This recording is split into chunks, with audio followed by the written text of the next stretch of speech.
قرآن میں ذکر ہے کہ ہاروت اور ماروت دو فرشتے تھے جن کا تعلق عالم بالا سے تھا، لیکن وہ بابل کے ایک کنویں میں قید ہو گئے تھے اور لوگ ان سے جادو سیکھتے تھے، لیکن وہ لوگوں کو خبردار کرتے تھے کہ ہم سے جادو نہ سیکھو کیونکہ اس میں آزمائش ہے۔ یہ جادو سیکھ کر تم لوگ آزمائش اور ابتلا کا شکار ہو جاؤ گے۔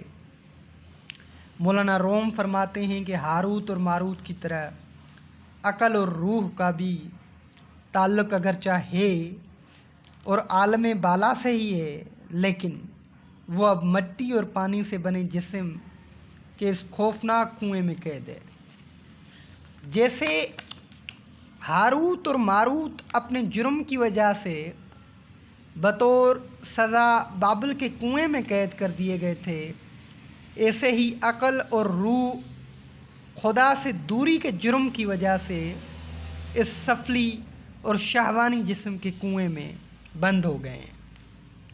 جیسے لوگ ہاروت اور ماروت سے جادو اور فتنہ سیکھتے تھے، ایسے ہی وہ روح اور عقل جو جسم اور مادے کے کنویں میں قید ہو جاتی ہے، وہ جسم کے اندر چھپی ہوئی خواہشوں کا مقابلہ کرنے کے بجائے ان خواہشات کے تابع ہو جاتی ہے۔ نتیجتاً آدمی گھٹیا خواہشات اور حقیر مقاصد کی زندگی اختیار کر لیتا ہے۔ ایسی عقل اور روح جو جسم کی قید میں چلی جائے اور مادیت سے سرنگوں ہو جائے اور انسان کی بلند تر مقاصد کی طرف رہنمائی کرنے سے قاصر ہوتی ہے، ایسی حالت میں انسان کے اندر سوئی ہوئی خواہشات ان کتوں کی مانند ہوتی ہے جو محض شکار نہ ملنے کی وجہ سے خاموش ہوتے ہیں۔ جوں ہی کوئی مردار نظر آتا ہے تو خواہش کے یہ کتے اس پر جھپٹ پڑتے ہیں۔ ہمارے لیے ضروری ہے کہ ہم اپنی روح کو جسم سے ہٹ کر پہچانیں اور اللہ تعالیٰ کے تقرب کی طرف بڑھیں، نہ کہ اس جسم کی چاہ بادل میں ہاروت اور ماروت کی طرح لٹکے رہ جائیں۔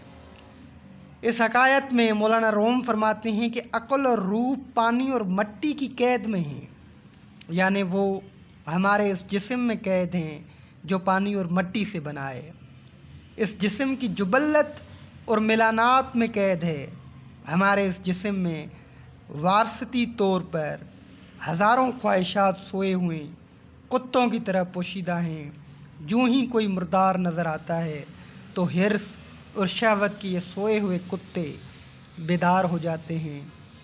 یوں ہماری عقل اور روح ان چھپی ہوئی خواہشات کی قید میں چلی جاتی ہے، جیسے ہاروت اور ماروت بابل کے کنویں میں قید تھے۔ انسان کا اصل امتحان حرص، ہوس پر قابو پاتے ہوئے اس پانی اور مٹی کے قید سے نکل کر روحانی طور پر بلند ہونا اور اپنے رب سے تعلق پیدا کرنا ہے، جو کہ اس کی اصل منزل ہے۔ اگر اس اصل منزل پر نہ پہنچا جائے تو آدمی اس سفلی دنیا میں قید ہو جاتا ہے، جیسے ہاروت اور ماروت چاہے بابل میں قید ہو گئے تھے۔